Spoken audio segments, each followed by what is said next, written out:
bakunzi ba cano umuco family gospel tv nongeye kubasuhuza no kubaramutsa muraho mwiriwe mwaramutse mu bihugu bitandukanye bitewe n'amasaha uko angana turabashuhuje mu ndamukanyo yacu ya kinyarwanda hobe hobe mugira amahoro mutunge mutunganirwe ni Pastor Karemera James ku muco family gospel tv nk'ibisanzwe mu kiganiro cyangwa se mumenyereye mu kiganiro umuco n'umuryango byo shingiro ryo kumenya Imana ndetse n'umuvandimwe mumenyereye cyane Pastor Nkuba uraho nawe harya indamukanyo ngo amashongore byabaga bisobanuye iki buriye no kugira nyine amashyo n'amashongore ubwo inka zibyara aha Imana iguhereza umugisha turi kumwe rero na Pastor Nkuba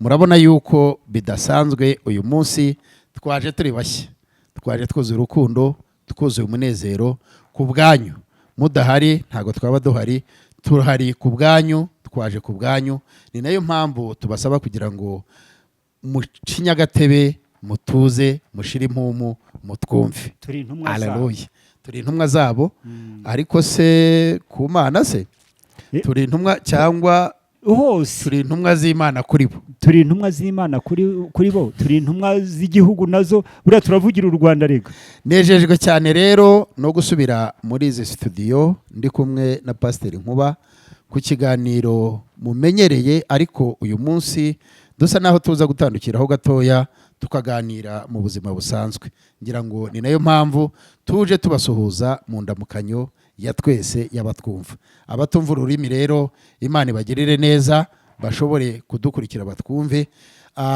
uyu munsi nifuje yuko tuganira mu buryo rusange bw'ibyo dukora by'ibyo tubakorera bw'ibyo tubagenera bw'ibyo tubifuzaho icyo tubifujeho ni nayo mpamvu twahisemo guhaguruka ariko ubanza twisha umuco kuko iwacu baravuga ngo ujya gukemura ikibazo ngo arakicarira harya niko bavuga ariko kukicarira si ukuvuga ngo ni ukwicara oya ahubwo ni kwiyinira Bibiri ivuga ngo kwinira ikintu ukagisuzuma n'uciye bugufi abarundi bo bakavuga gute abarundi nuko kicarira nyine nuko kicarira ahubwo twebwe nuko ariko nibyo baravuga ngo nugucoca amagambo mu kinyarwanda aho rwose wumva ari uburemere nka vitesse ya mbere ikibazo ni ukugihagurukira kugira ngo tukirangize ubwo rero ni nayo mpamvu twahagurutse rero ndashaka kugira ngo tuganire gatoya kuri iki kintu kuba twumva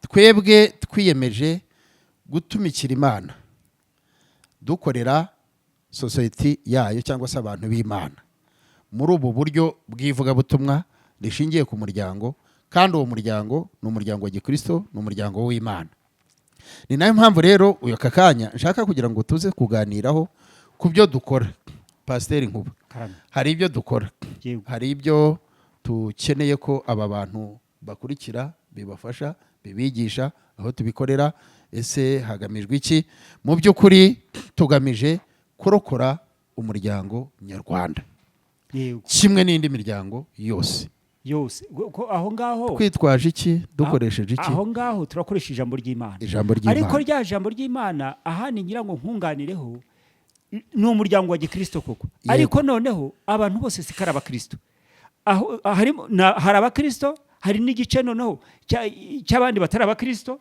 yego turi intumwa zabo muri rusange n'umunyarwanda hafi akagera yaba ari umukristo yaba ari umwisilamu yaba ari umunyedini runaka apfa kuba gusa ari umunyarwanda Pastor Nkuba ati ikigamijwe n'umunyarwanda kandi intego nkuru tuyifite kurwana n'abanyarwanda mu by'ukuri ntabwo tuje hano kugira ngo dusenye amatorero dusenye ivugabutumwa dusenye abapasiteri bagenzi bacu ahubwo wa mugane w'ijambo Yesu yakoresheje rikomeye cyane avuga ngo ntabwo tuje kubisenya ahubwo tuje kubikomeza ibihe turimo turabibona mu gihugu cyacu imikorere y'itorero uno munsi wa none cyangwa se insengero dusengeramo kubera ko imyitwarire muri kwa gutakaza indangagaciro yagiye ibaho ejo hashize uyu munsi turimo turasogongera ku ngaruka zayo kubera yuko uyu munsi ikibazo itorero ryo mu Rwanda rifite ntabwo ari icyavutse uyu munsi, oya, ahubwo ni icyatangiye ejo hashize, yego, ntigishakirwe igisubizo. hakiri kare. Uyu munsi tukaba turimo dusogongera ku ngaruka kandi zitari nziza. Yego. Kubera impamvu tuvuga ko zitari nziza, mwebwe abadukurikiye murabizi yuko hirya no hino aho amatorero atari yafungurirwa kugira ngo yongere asenge, dufite ibibazo by'abantu cyane cyane abakiri batoya. Ba bana bajyaga hariya bakaririmba bakajya mu makorari, hariho ibyabarangazaga bikeya bituma batijandika cyane muri biriya baba bararikiye mu buzima bwa buri munsi. Yego. Noneho urumva umwana agiye ku ishuri, icyo kiyobyabwenge cyangwa se icyuma cyangwa se igiki akeneye kukinywa hakiri kare kugira ngo naza kugera muri repetisiyo uyu mwuka uba utakimuriho. Cyangwa se yaba abizi ko uyu munsi ari repetisiyo, ari ukuririmba gusubiramo indirimbo, icyo cyuma akakigomwa. Urumva izo ni za ngaruka nziza iri torero ryari rifitiye sosiyete nyarwanda. Ariko uyu munsi ntacyo akigira ate, akikanga, kuko arabizi yuko uyu munsi ntago turi burepete, kuwa gatandatu ntago turi burepete, ku cyumweru ntago tuzajya mu materaniro gusenga. Kandi uku gusenga ko mu ngo nako ntago kwemeye, kuko kurimo amakosa menshi nanone. Hariya iyo nsubiye ku ruhande rwa leta mpita mbyumva. Rero turimo turavuga tuti twaje kugira ngo dufatikanye n'abapasiteri bagenzi bacu, dufatikanye na leta yacu dukunda twubaha kandi tubereye maso uburyo bwo gufasha umuryango nyarwanda. Nta rindi jwi naterera hejuru, nta jwi nkuba yaterera hejuru ritari ugutabariza, gutakamba kubw'umuryango nyarwanda. Aba bana bari kurererwa he mushumba? Ngira ngo ni nacyo bivugiye neza, uravuga uti ntago turi burebe ku bukristo. Kuko ubukristo ni ikindi. Ni ikindi. Aba bana hari ahantu uvuze hankora ku mutima. Yego. Aba bana bajya mu rusengero. Bakajya mu marepetisiyo, bakirinda ibitutsi byabo hanze n'izi zakanyaga zinywebwa n'ababyeyi babo. Ahubwo n'umubona aririmba, ejo yamubona atukanye nko ku ishuri n'iki. Ati kukikoze ibyo. None uyu munsi aho yasengeraga ntihagihari. Ntago hahari. Aririrwa mu rugo se harahirirwa ahubwo. Ese kuba hadahari ubundi rikosa urabona ari iryande pastor? None se aho gusengerwa hatagihari. Abanzu ubirebe nawe. Nibyo twari dutangiye tuvuga tuti imbuto ejo hashize babibaga sizo bakibona yo kwigishiriza mu bujiji. Yego. Kudasobanura neza ibyo ukora. Yego. Kugira ngo nunda byumve. Ntabwo babikoraga, ntabwo bari bizeye ko, cyangwa se bari babizi ko iterambere rizatugeraho, u Rwanda ruzaba rumeze gutya, ruzaba rurebwa n'isi yose. Yego. Noneho uyu munsi aho isi yose tureba, aho iyi mikoro tuzifata gutya, Amerika bakaba batureba n'iki. Yego. Leta igiye gutangira kurwana na wa muntu utirigize uteganya ko ibi bintu azabigeramo hakiri kare, sibyo? Noneho bisa naho biteje igitutu kinini cyo gukoresha imbaraga nyinshi kugira ngo aba bantu bahwituke, ibintu bihinduke. Binongeye ko kuva 2018 yego basa naho bashyizeho gahunda yoroheje itworoheye yo kwiga Bibiliya, gusubira mu ishuri tukiga uburyo bwo mitegurire y'inyigisho. Buriya nicyo leta yari igamije, n'uburyo iyo nyigisho ishobora gutambuka haba kuri ibitangazamakuru gutya, haba no mu nsengero zisanzwe. Ariko ayo mahirwe nayo ntago twayakoresheje, kugira hejo bundi leta none ivuze iti rero aba bantu bafata umwanzuro, nimba ari bo twari twiringiye ko ari bo bumva vuba bashobora no gufasha kumvisha abandi, bakaba bahawe imyaka 5 bagaceceka. Igikurikira ni iki? Nuko twabakangara. Ubu turi mu buryo bwo gukangara, ariko icyo nibandagaho nuko iki kintu nejo hashize cyagombye kuba cyarateguwe. Ahubwo ukiraho ndagira ngo ngire ikintu nkubwire. Buriya Imana, iyi Mana tuvuga, yego, reba aya magorofa yose ari muri Kigali no mu byaro, insengero ugasanga n'utuntu tw'utubati twashaje tudafite iyo tuva niyo tujya. Kandi aho hantu baravuga ngo ni urusengero rw'Imana. Niba umuntu ari kwiyubakira inzu nyanzu, Imana akayisengera, umuntu wavuze aravuga ngo nimba mu bishangara ibindi bikorwa byose sector zigize igihugu cy'u Rwanda zirimo gutera imbere, amashuri hakaba hubakwa amashuri meza agezweho ageretse y'amagorofa, yego, sibyo? Amavuriro meza, yego, imirenge n'utugari ngire ngo n'imidugudu busigaye tuyubaka. Ugasanga abantu biyubakiye umudugudu bawusiza akarange kameze neza, ari akazu gato nyine kangana naho kayobora ariko kameze neza. None ugasanga ngo Imana niyo yubashywe mu isi no mu ijuru. mu isi no mu ijuru, ariko aho tuyisengera bitazaba nka cya gitutsi ngo uyambariza ku ivu ku mashyiga ikagusiga ivu. turakebura rero bene data abapasiteri, ntabwo tuzanywe hano no kuvuga kuri iki. Imana itubabarire. Ni ukuri pe, ibi bintu kuko natwe ubwacu twakabaye twinegura. Ni ukuri. Nese we warara Imana umva, Imana ifite icyubahiro mu isi no mu ijuru, ariko aho tuyambariza, aho tuyiramiriza, kandi ni ukuramya no kwambaza. Ni ijambo ry'ikinyarwanda rivuga ngo ni ukujya kwitura imbere y'umuntu ukurusha ububasha n'ubushobozi. Ariko se aho mwituriye ni hehe? Aho wamuteguriye kumushyira ni hehe? Ahubwo se ukiraho ko ukunze kuzenguruka muri Kigali, uzanye ngo ni nziza, ngo naho ngo uzu y'Imana ibaye umusaka. Harya se ko ijambo rivuga hano muri uyu mujyi, mbwira ni insengero nyinshi zirimo zifite amazu ya etaje ziri hehe? Ngaho rero, ariko abazisengeramo bataha mu mayetaje bangana iki? Ari ikintu gikomeye icyo nacyo tujye tukireba kuri data buje Imana rwose. Ibi bintu hari ubwo abantu babyinubira mushumba, bakavuga ngo ese kuki bigenze gutyo? Nibigende gutyo kuko iyo Mana yashyizeho wa muyobozi ngo ayireberere, itari imutumye. Rero arangaye igasuzugurwa. Niba umuntu ayoboye igihugu akakireberera ku mwanzi ugitera, kuki atanakireberera ku basuzugura ya Mana yamuhaye bwa bushobozi? Kandi iyo Mana arayemera, akwiye amanota. ajya avuga n'ijambo rikomeye, akavuga ati ariko se iyo Mana uburyo muyitwigisha ko mbona ari ikintu cyo kubahwa cyane, ariko se uburyo mubikoramo muyubashye. None ahandi hantu garuka ku kantu gatoya kahari, hari uburyo twigishijwe ni bubi. Umuntu aturishije amaturo, agize gute? Amaturo aturwa na wa mukristo kandi w'umukene. Kandi ijambo ry'Imana riravuga ngo mu nzu yanjye habemo ibyo kurya. Bya byo kurya aho kuribwa na wa mukene, ni by'aba bantu bari wundi wishoboye. Ako kantu rero pasiteri ubwo nibakwataka, ni pasiteri ubivuze nkuba, ngenda bivuze rwose kuko si ubwa mbere mbivuga. Ahubwo navugaga ngo nicyo gitumye tuza kuri iyi kamera, kugira ngo tubwire abantu, twigishe abantu. Leta yaduhaye umwanya wo kugira ngo twihugure, twarihuguye pe, kandi twumvise byinshi, twungutse byinshi kuva 2018 mu buryo bwo kwiga. Pasiteri nizemo byinshi cyane, nizemo uburyo bw'imicungire y'umutungo w'itorero, imikoreshereze yawo, cyane cyane ni ukuvuga ngo igihe cyose uragiye inka ukayikenesha, nawe ntamatubonaho umukamo, ntamatubona ya mata rero igihe udashobora kujya kuyagura ubwatsi bw'inka ngo yongere iryo guhandi, ntacyo uzasagura, abana bazicwa n'ubworo. None se nyine sibyo bisobanuye iki? Bisobanuye ngo itorero ry'u Rwanda kimwe n'ahandi hose, ntabwo ari mu Rwanda gusa, kuko tugenda mu bihugu byinshi turabwiriza, hariho akabazo ko gusa naho twirengagiza umukristo cyangwa se umuntu w'Imana mu buryo butatu. Uburyo bwa mbere, imyigishirize. Yesu Kristo nimba yaravuze ati itegeko rya nyuma mbasigiye niri, mugende mubasange, sibyo? Mubegeranye. Aba bantu nimubara kubegeranya, mubahugure. Niba bumvira, mubashyireho ikimenyetso, mubabatize, sibyo? Niba mumara kubabatiza, ubwo bazaba babaye abanyu, mubigishe abana banyu, mubigishe kwitondera ibyo nababwiye byose, nta gishyizwe hasi. Ariko mvira ijambo mushumba, kwitondera. None uku kubashyira hamwe, urabashyira hamwe ugiye kubatungisha iki?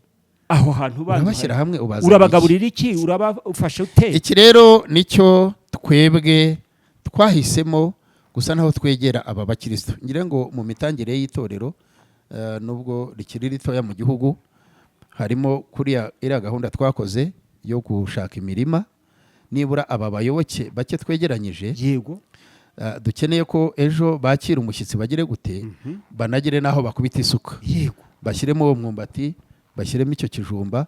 Pasiteri nkuba naba yaje kudusura kubwiriza, tumugaburire, tutabanje kwicara ngo genda uzane ka gafu wari usigaje mu rugo. Ubwo twigize Imana, uriya yabwirwaga n'Imana. Na ka gahene duhawe umukristo, iyo agiye akabyaza agaha mugenzi we, za hene dutanga. Icyo gihe aho rero niho nari nsabye ko tuganira gatoya ku mikorere y'itorero. Itorero tushumbye ryitwa Disciple National Pentecostal Church, DNPC Rwanda. Dukorera hariya mu karere ka Kayonza, ni mu ntara y'Iburasirazuba bw'u Rwanda, mu murenge wa Rwinkwavu, mu kagari ka Mukoyoyo, aho bita mu mudugudu wa Rebero, hazwi ku izina cyane riteye imbere ku badukurikira rya Kidudu. Kidudu ni umusozi ufite amateka, ndetse twahatangije umurimo w'Imana mu buryo bugoranye kuko ni mu mpinga y'umusozi, ariko hafite ubutumwa bwiza kuko haratuwe, hari abaturage bahatuye, ndetse ubona basa naho bakiri mu bwigunge, cyane cyane ku kintu bita amazi n'umuriro, umuhanda, amashuri. Ni ibintu bikomeye, ndetse ku badukurikiye rwose hari ahantu uko mpasengera, uko mpahagurukiye, ndasaba n'abandi bakorwaho. Urumva nimba Pasiteri James agiye hariya ugatanga ubuhene 10 n'iyanga kuko haratuwe, urumva, ariko tuduhe n'10 ndavuga nti wese umwaroroza undi ariko wowe nkurikiye unyumva ufite uwo mutima wo gufasha ku rwego uriho, haba ku rwego rufite ubushobozi bwo gushyikiriza bari abaturage amazi, kuko hakeneye amazi. Ni mu musozi, ibiganiro byatambutse mwarabibonye aho twakoragayo umuganda, twagiye tuhakora umuganda itandukanye, wa muganda w'abanyamahanga, twari kumwe n'abanyakenya, umuganda usanzwe w'igihugu, n'imiganda isanzwe yo gukora ku itorero, gutunganya ibisabwa byo leta yadusabye kugira ngo twuzuze.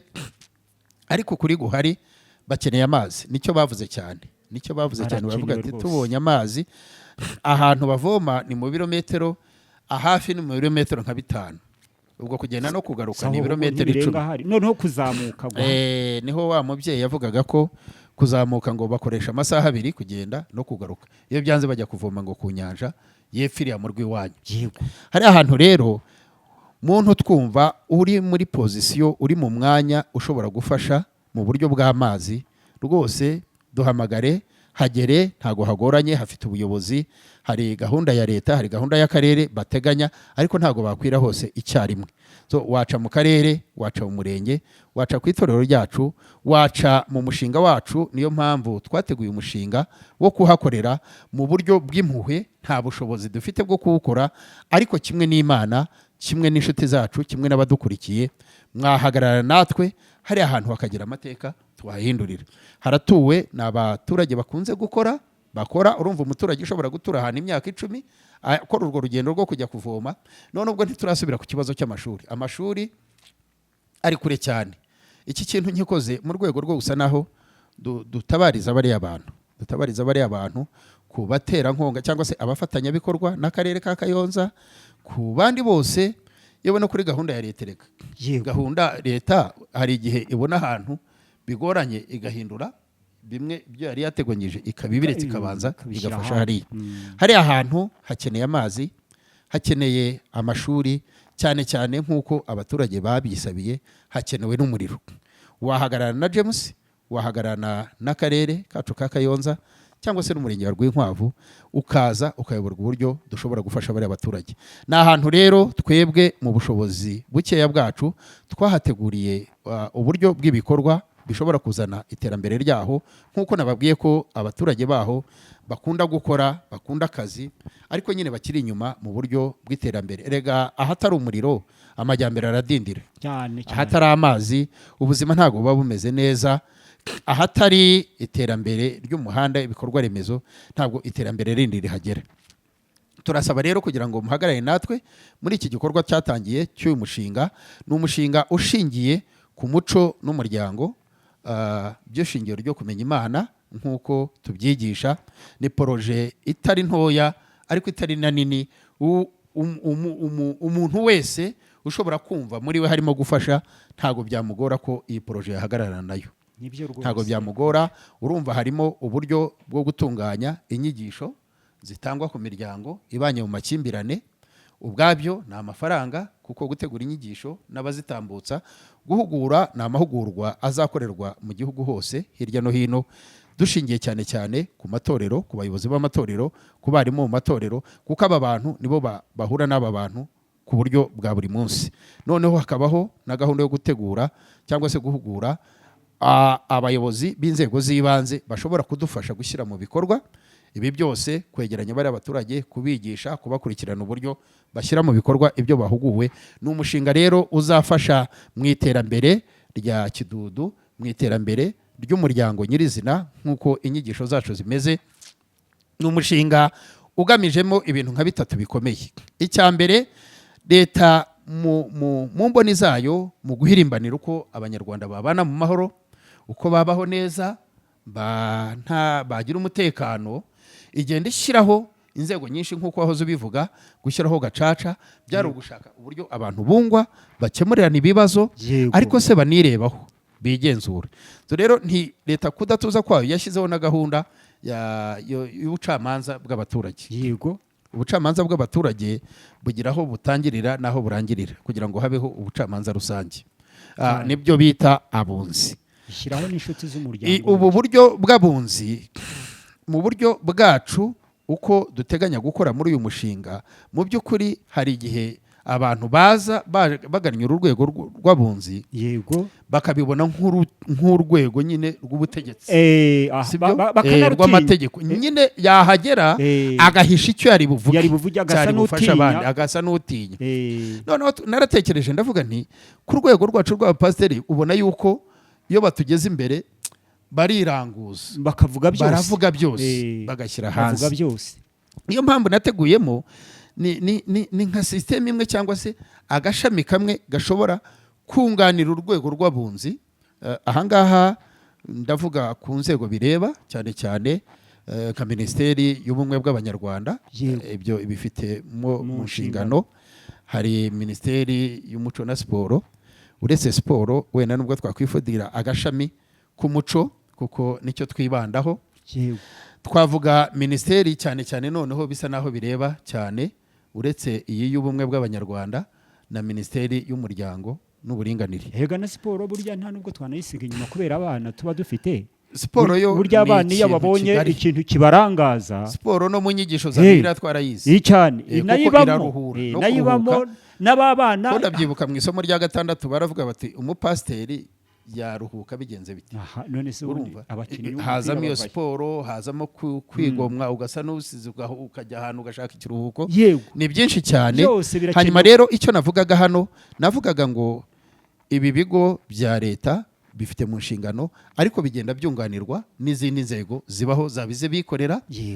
Natwe urumva turabarwa mu bikorera, nubwo dusaba leta yuko yatwegera.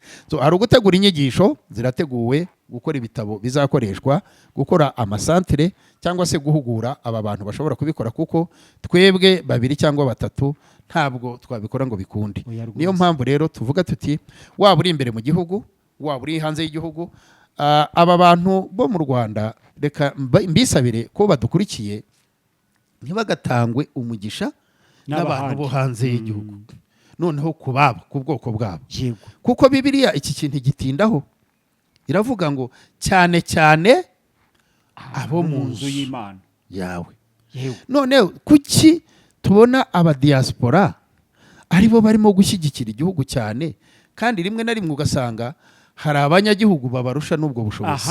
Aho hantu urahavuze. Ubundi wa mugani tubigarukeho. Yego, abazungu nibo bakize kurusha abirabura, kurusha abanyarwanda. Ahubwo se babirabura b'abanyarwanda bari hariya hanze, kuki ari bo bagira uruhare gusa, kuki abo imbere mu gihugu cyo kora bahuriye muri byinshi? Ariko abazungu ntabwo babikora bafite icyo bashaka, buriya ni mpanguhe, bo baba bafite ibyo barebaho.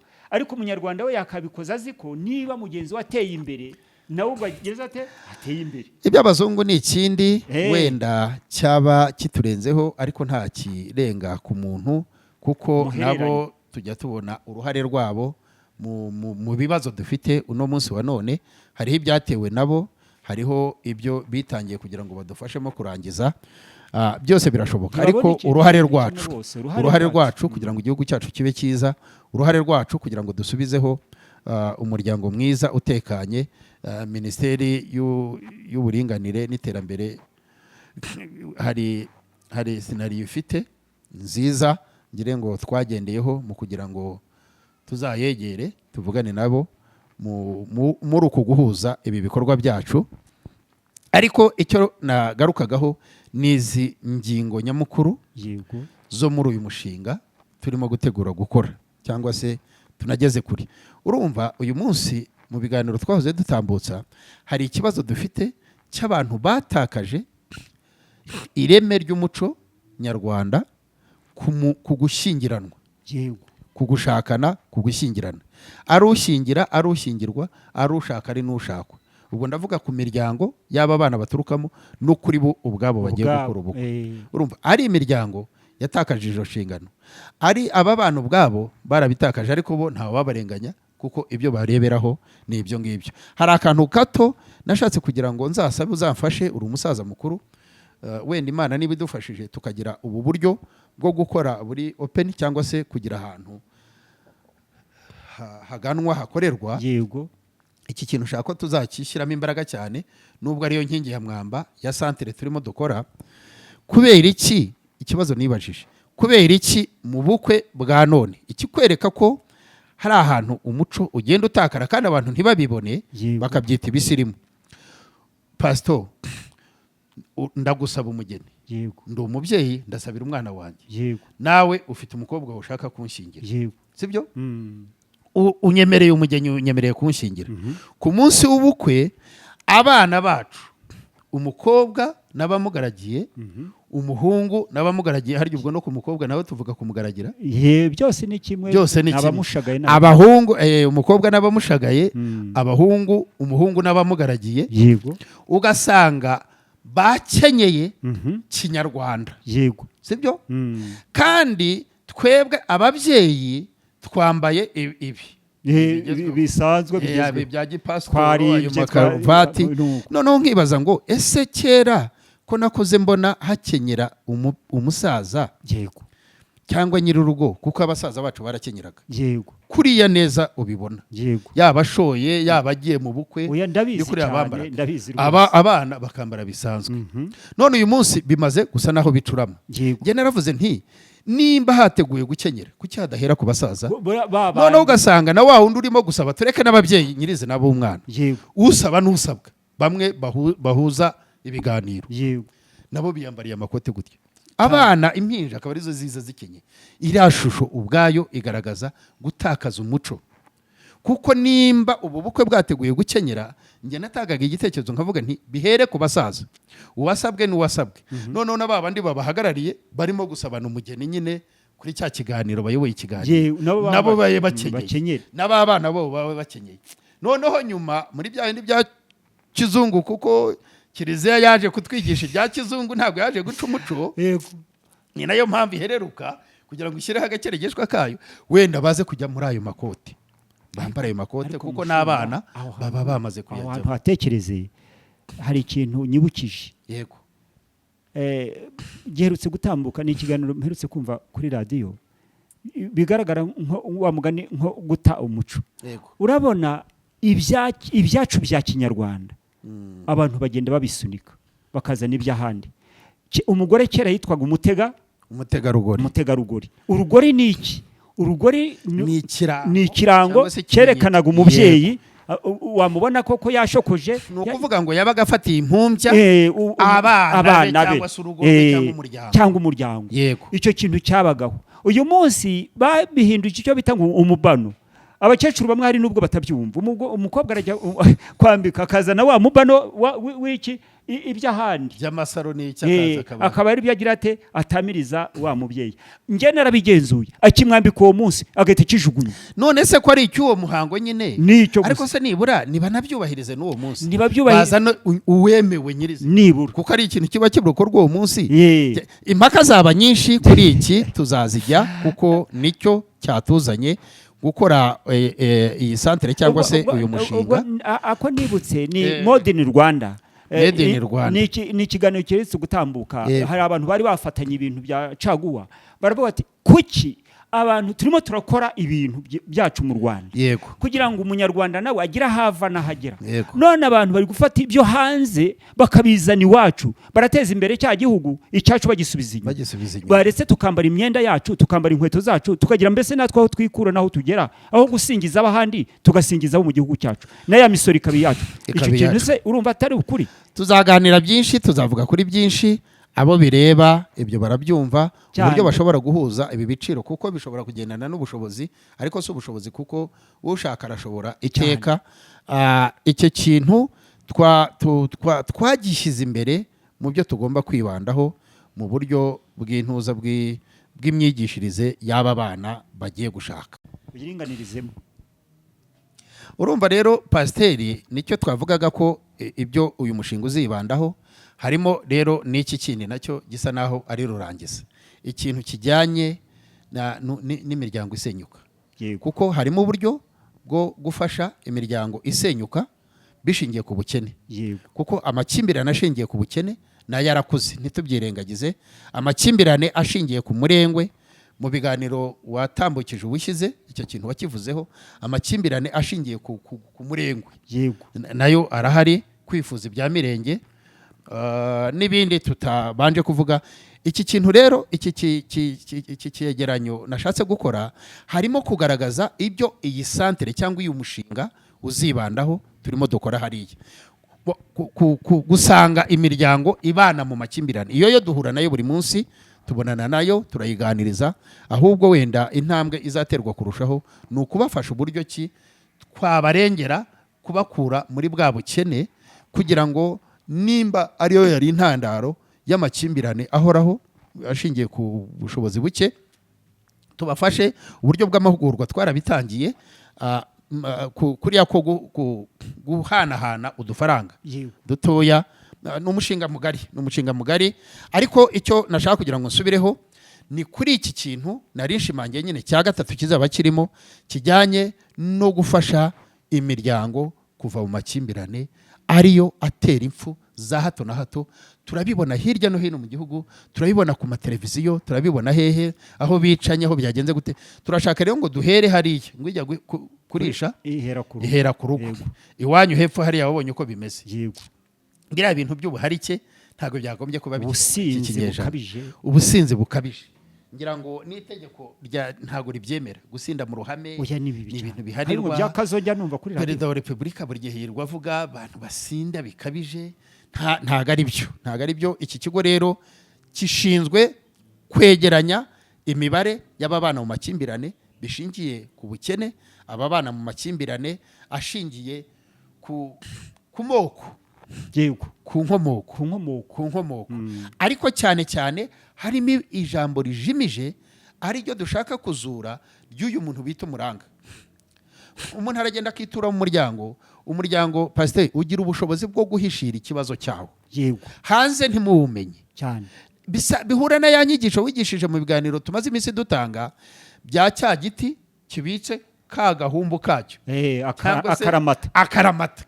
Urumva, noneho uyu muhungu washatseyo cyangwa uyu mukobwa washatseyo ejo akazagenda agira ibyagwamo atigeze ateguzwa mu mutwe. Urumva, niho rero haziramo uburyo bwo gutegura abagiye kubana. Tuzatanga serivisi ndende, ntabwo ari byandi byacu bya pasiteri byo kwigisha uyu munsi ubukwe buzabejo. Oya, aba bantu bazafata ni serivisi zaba yishyurwa, niko nabiteganyije muri serivisi zizatangwa zishyurwa, nayo izaba irimo. Nimba ari 10,000 byawe uze ubyigishe, ukurikirana amasomo y'urugo kugeza ku minsi wagenewe. Nimba ari iminsi 20 uyige, kuko uzaba uhindurirwa n'abarimu. Urumva, hazaba hari abashesha akanguhe bamuzeho inkuba, hazaba hari abegeranya ibyegeranyo bihuye n'ubwunzi bwagiye bubaho, uburyo twunga ababana mu makimbirane. Ibyo byose ubyige bikugeze ku munota wa nyuma cyangwa se ku munsi wa nyuma wo gufata icyemezo cy'ibyo ugiyemo ubizi, atari ukubijyamo uyu munsi ngo bivemo ejo. Kuko birababaje cyane cyane ku kintu bita itorero, kubona uyu munsi dushingira abantu, ejo tukajya mu birori byo gutandukana kwabo. Kuko ni ibirori, iyo badutanzeho abagabo mu basinye, uba washiritse, uba winjiye mu birori byabo. Ibyo rero bikajyana no ku kintu bita abana. Uyu mwana uvuka hagati y'aba bantu bashakanye bataziranye, bamara kugera hariya bigasabwa ko bamenyana. Kumenyana bakamenya mabi bahishwe. Abari kuri kamera mutwihanganire, y'abapasiteri twatangiye kuvuga na kamera hari igihe wayiva mutabizi ukajya hirya yayo.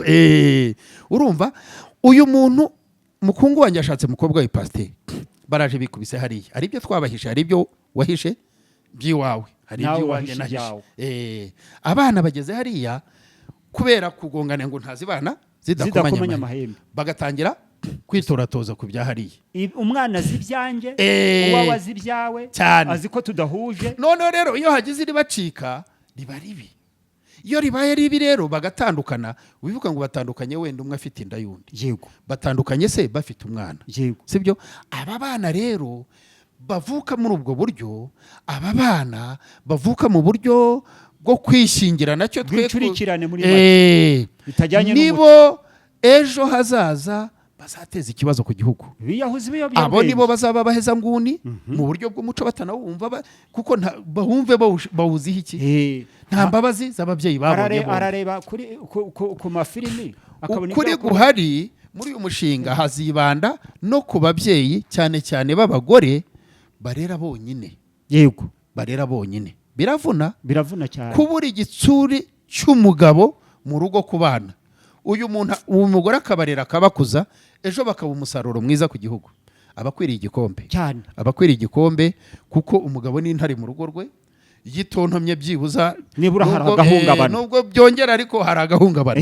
Iki kintu rero nacyo twakibanzeho cyane kugira ngo tuzaganire cyane ku babyeyi b'ibana barera bonyine. Nabo bakwiriye kunganirwa, kwegerwa, gufashwa, gukorerwa ubuvugizi kugira ngo byigishe abandi kutarera bonyine, kwihanganira urushako kugira ngo barere abana ari babiri. Kuko niko Imana yabigennye. Ntabwo Imana yagennye ko umubyeyi azarera ari umwe.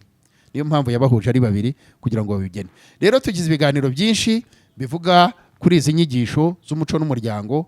Yewe turacyari mu biganiro, ntabwo turinzira mu nyigisho. Twabwiye ko dufite inyigisho ziteguwe zizigishwa natwe cyangwa se n'abandi kuko abarimu ni benshi, abarimo gutegurwa ni benshi, abo dusangiye kwigisha ni benshi.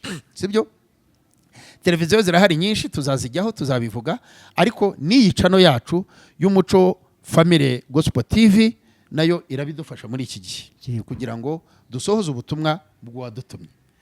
Rero bakunzi bacu, inshuti z'umuryango cyangwa se umuco n'umuryango, ikiganiro cyacu turabararikira kudukurikira ariko no kugana iriya santire. Ntabwo twari twashyiraho uburyo buhamye ushobora gucishaho umusanzu wawe kugira ngo twubake iki kigo, twubake uyu mushinga cyangwa se twubake iyi system yo kwigisha umuryango, kurokora umuryango, ariko wowe ufitiye impuhwe cyangwa se imbabazi kwangirika k'umuryango, aho umuryango ugana hatari heza, aho nabonye umwana w'umukobwa we na nyina bafata se wamubyaye wakoreye urugo akabagezaho abagejeje akamushahura. Noneho umugore urumva kuko ari wari ufite imbaraga yatsindagiye umugabo cyane, umwana yubahuka se ajya kuvuga aramushahura. Ariko muhanga hari ahirye mushumba aho hantu ndagira ngo tusezeranye abantu iki kintu. Yego, rimwe na rimwe ibiyobyabwenge bituma abo bana babubahuka basi.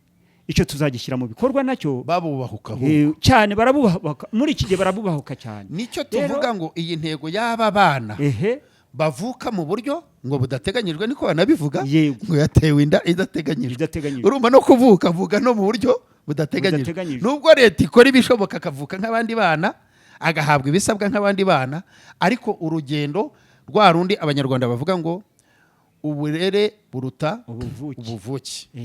Uburere bw'abana tuzarwanya ubuharike, turwanya ubusinzi. Ibyo nibyo bizadufasha kugabanya ibiyobyabwenge, gutandukana. Urumva? Yego. Ibi bintu tugomba kubishyira mu bikorwa cyane, tukabyibandaho. Tuzareba ku businzi, turebe ku buharike, turebe ku gutandukanya kuri gusenya umuryango muri iki gihe. Ibyo byose tuzagenda tubifashamo abantu, tubunganira, tubaha inama, kuko icyo kintu nicyo urebye niyo nyundi iri gusenya imibanire y'abanyarwanda ikomeye cyane. Kuko urahura n'umuntu wasinze ntabagitekereza ko uri umuntu.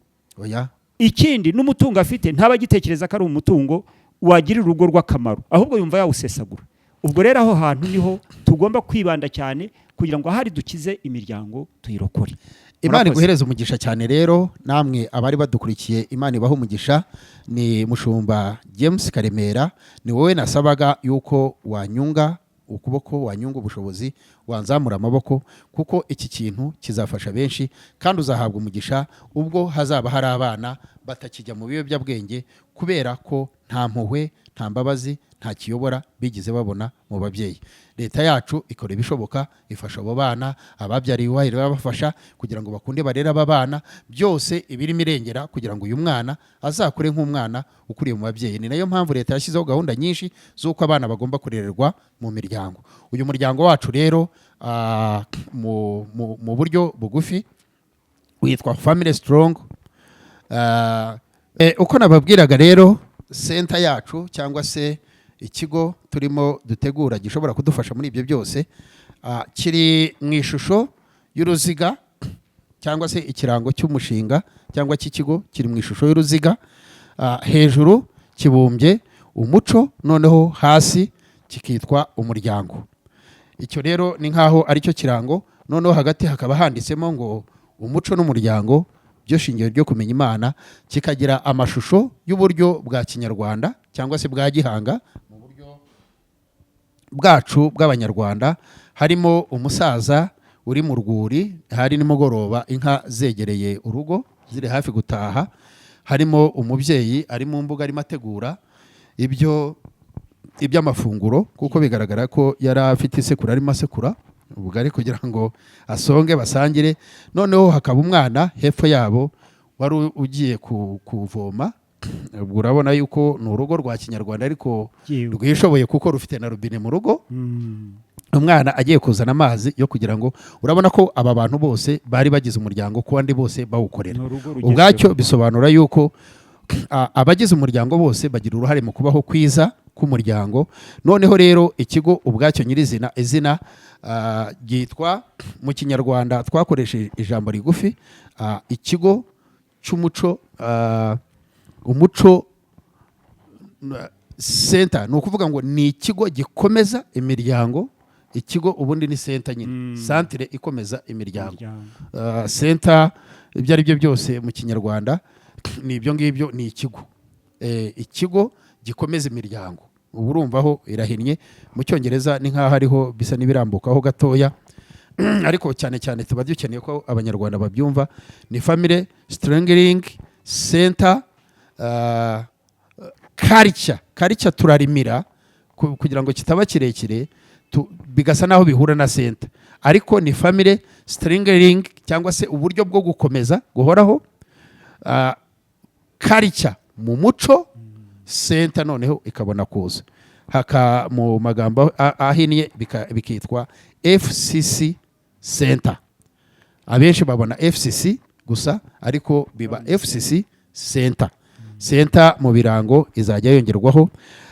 Ibyo byose rero bikaba byarateganyirijwe gukorera icyicaro gikuru kizaba ku itorero n'ubundi, kuko niho dufite ubutaka, niho dufite ahantu ho kuba twatangirira ku bijyanye n'inyubako n'iki. Idekota izaba iri hariya Rwinkwavu n'ubundi, ariko izagaba amashami hirya no hino, ariko cyane cyane tuzakorera mu yandi matorero. Ntabwo ari ngombwa kugenda tugira ibyicaro, n'ibinabaho bishobora kutarenga nka 3, ariko kuko tuzakorera mu matorero cyane. Izi ni inyigisho zizatangirwa mu matorero atandukanye n'amadini. Ubwo rero ku batwumvaga, Imana ibaho umugisha. Turashaka ko mudushyigikira muri iki gikorwa. Harimo projet, harimo ibikorwa byinshi, harimo inyubako dushaka kubaka, hari ukwagura ubutaka. Ngira ngo kuba kuri iki kiganiro icyegeranyo cy'ubushize, ndetse hari n'ikindi turimo gutegura bijyanye n'ibyo tumaze kugeraho kugira ngo tubigaragaze n'ibyo turimo kubura. Harimo kwagura ubutaka, kuko ntago tuzakomeza gukorera mu butaka bw'itorero kandi ari ikigo gisa naho gishamikiye gikorana na leta cyane kuruta n'itorero, kandi gihujemo n'iby'imico. Ya myemerere yacu ushobora gushyiraho uburyo bwo kwigisha butandukanye n'iyobokamana, ugasanga kibaye ikibazo. Ngo rero tuzibanda ku bintu twagiye tubabwira, harimo ibyo ingo zirimo zisenyuka cyangwa se gatanya, uburyo bwo gushyiraho uburyo bwo gufasha leta kugabanya izi gatanya. Hakaba harimo kiriya cyo twababwiye cy'ubuharike. Hakaba harimo gusenyuka kw'imiryango bishingiye ku bukene, cyangwa se icyo bita kubana mu makimbirane kw'imiryango bishingiye ku bukene, kubana mu makimbirane kw'imiryango bishingiye ku cyo babonye umugisha Imana yabahaye, ku bana bataziranye ejo bagasenya urugo, abana bakaba imfubyi y'ababyeyi bakiriho, bakajya mu muhanda. Aba nibo babamo ibyihebe, nibo babamo abahezanguni kuri runaka, nibo bakoresha ibiyobyabwenge, kuko n'aba bana bacu turera mu ngo twitaho ntabwo tubabuza guhura n'abariye. Ejo barigana, ejo baragendana mu muhanda, ejo ukajya kubona ukabona umwana wawe atahanye icyuma, cyangwa se atashye ajisho yatukuye ameze nk'igikoko, ubona agiye kukwica. Kubera iki? Twirengagije bariya bari hanze, bituma kandi abacu babasanga baba inshuti, bakorana nabo ni urungano rwabo, kuko n'abana leta idusaba kurerera ko barererwa mu miryango. So rero icyo nacyo tuzacyitaho. Ku bushobozi bwanyu rero mudufashije dufatikanyije, haba ku buvugizi haba ku mutungo, dukeneye ko muhagarara natwe. Hari ibyo tugezeho tuzavuga mu cyegeranyo gitaha, ariko hari n'ibyo tukibura, cyane cyane ubuvugizi ku babishinzwe. Ndetse nanasaba yuko bishoboka twatangira gufungurirwa inzira zo gutangira kubyigisha hirya no hino mu biganiro, mu nama, muri gahunda za leta zitandukanye, kugira ngo tube tubakangurira ibi turimo dukora.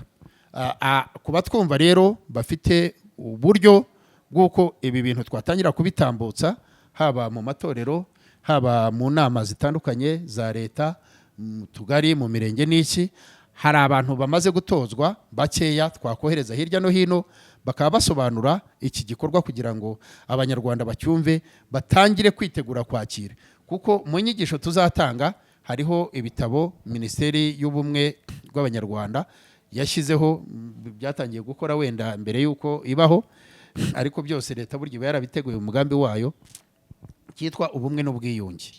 Harimo inyigisho nyinshi ubona yuko mu bumwe n'ubwiyunge udutabo basa naho bafataga iby'ingenzi, ariko nyirizina umwarimu yaza kwigisha akaba ari we ukora ku bindi byose. So icyo kintu rero tuzakibandaho cyane. Nta kuntu itorero ryashyizweho kugira ngo ryunge abantu, Kristo yaje kugira ngo yunge abantu, noneho turangire aba ari twe tugira uruhare ruto mu bwiyunge bw'abantu, mu bwiyunge bw'imibanire. Amatorero, kubanisha amatorero ubwabyo ni akazi kazaba gakomeye. Banyarwanda rero, banyarwandakazi, inshuti zacu, inshuti z'u Rwanda, abadukurikiye, abari hano imbere mu gihugu n'abari hanze y'igihugu, nguko nuko tubasaba kugira ngo mudushyigikire. Hari abiteguye nk'uko nari mbivuze kugenda bakajya kuba basazibiriza cyangwa se bamenyekanisha. Hari gutegura udutabo tuzatangwa, n'umushinga munini cyane. Habo bireba, abafite uko gufasha ku mutima, mwese turabasabye kugira ngo mutwegere, mudufashe, mutwegere, mutwumve, mutwegere, tubafashe, mutwegere, mwige, mumenye, kugira ngo mukire. Imana ibahereze umugisha cyane. Icyo nkundira Imana, umupasiteri abumbye byose. Burya umupasiteri ni umuganga, ni umwarimu, ni umwungeri nk'uko wahoze ubivuga, yewe ni umuyobozi, ni umubyeyi. Umupasiteri abumbye ibintu byose. Niyo mpamvu tubikoze nk'abapasiteri, Imana ikabimugisha, byumvikana cyane kurushaho. Ibigo bishinzwe bya leta niba twumva bakadushyigikira, bizagira umusanzu munini ku gihugu cyacu cy'u Rwanda. Reka rero nsoze mbashimira kuri bake mugenda mutubwira ibyo twongeramo, mugenda mudusengera, mutumenyekanisha, ariko hagire n'abatera intambwe badusange. Abo dufasha bo barahari, nubwo bakiri bakeya nyine bitewe n'ifungwa ry'insengero, niko turimo kubyita, kuko guhuriza abantu hamwe bisaba ubundi bushobozi. Icya mbere kuhategura kugira ngo wemererwe kuhahuriza abantu, ariko hariya nituba twamaze kuhategura hujuje ibisabwa, abantu bo barahari benshi badukeneye. Bwana Pastor, barahari rwose, barahari benshi cyane. Kadusoze rero dushimira abari badukurikiye, dushimira abahora bazamura ukuboko kwabo bavuga ko bari kumwe natwe kandi batwumva twishimiye, ndetse n'ababandi barimo gutekereza icyo bashobora kudushyigikira. Pastor Nkuba Karemera James, nitwe mwari kumwe namwe ku Muco n'Umuryango, ikiganiro Umuco n'Umuryango byo shingiro ryo kumenya Imana, biciye ku muyoboranzira wacu witwa Umuco Family Gospel TV, n'abanyamakuru bacu beza.